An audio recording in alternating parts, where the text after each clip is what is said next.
நாங்கள் கரண்ட்டாக இருக்கிற இடம் தான் வந்து இந்த இடம் தோயிவாலா. கரெக்டாக லம்பா லைனில் தேட்டருக்கு பக்கத்தில் இருக்குது. இங்கே ஆம்பியன்ஸ் எல்லாமே சூப்பராக இருக்குது. எப்படி இருக்குன்னு சொல்லுவாங்க. எல்லாம் நல்லா இருக்குது. ஆனால் மழை பெய்யுறதுக்கு எல்லாத்தையுமே தண்ணி ஊற்றி தரவும். தோய்வாலாவில் தொய் தான் ஊற்றுவாங்க. அதனால தோய்வாலாவில் தய் ஊற்றுவாங்க. தொய்னா வந்து தயிர் ஃப்ரெண்ட்ஸ். தயிர் ஊற்றி தான் இங்கே வந்து எல்லாமே செய்வாங்க. ஸோ இங்கே வந்து ஆம்பியன்ஸ் ரொம்ப அழகாக இருக்குது.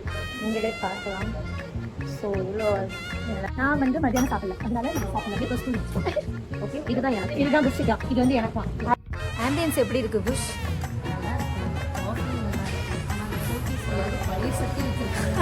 பழைய சட்டி அது என்னன்னு பார்ப்போமா? ஆனால் ஆமாம், எனக்கும் புரியல இது என்னன்னு. இவங்க அப்பத்தா வந்து இதை யூஸ் பண்ணிட்டு இருந்தாங்க.